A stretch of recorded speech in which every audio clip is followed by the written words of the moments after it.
Okay, will you get the nutrients that your body needs from fruits and vegetables?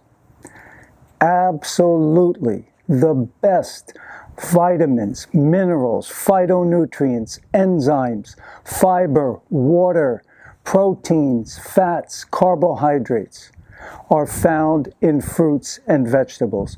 You will not get any better than that, especially when they're live, when they haven't been cooked.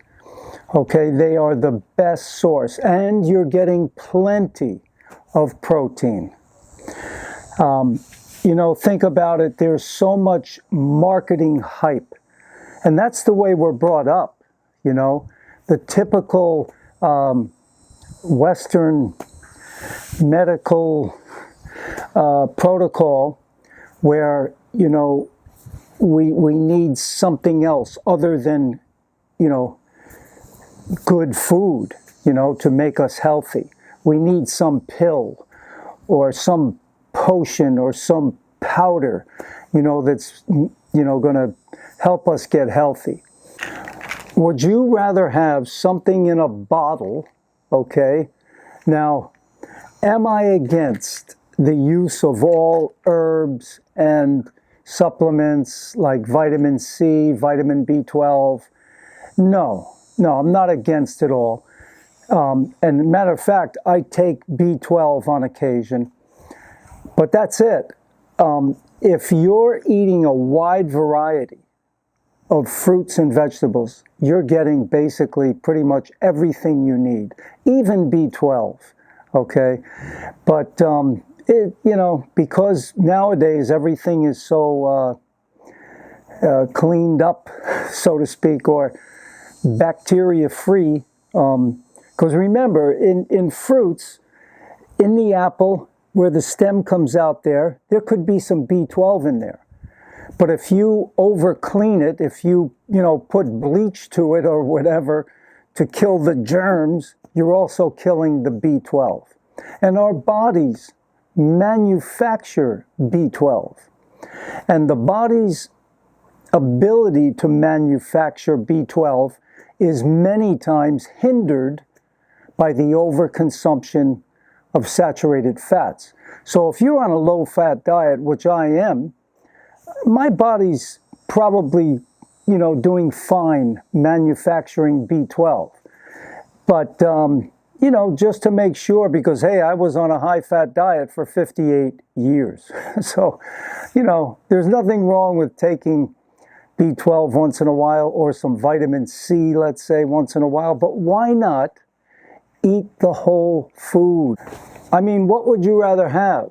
These, I've got black sapote, Hamlin orange.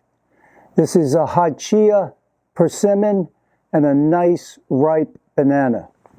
What would you rather have, that or something in a bottle or a protein powder? You know, people buy these powders as if the powder is going to grow their muscle. There is nothing that grows muscle except resistance training. You have to break down the mitochondria, and then if you're eating, you know, 10% protein, very small amounts, we don't need too much protein.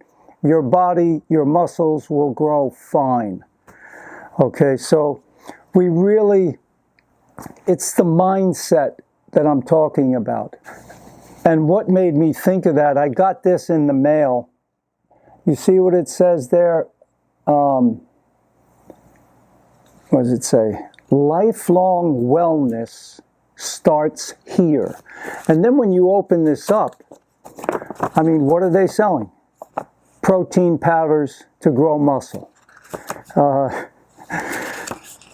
More protein powders. Keto. Clinically proven keto, lean for life powder sticks.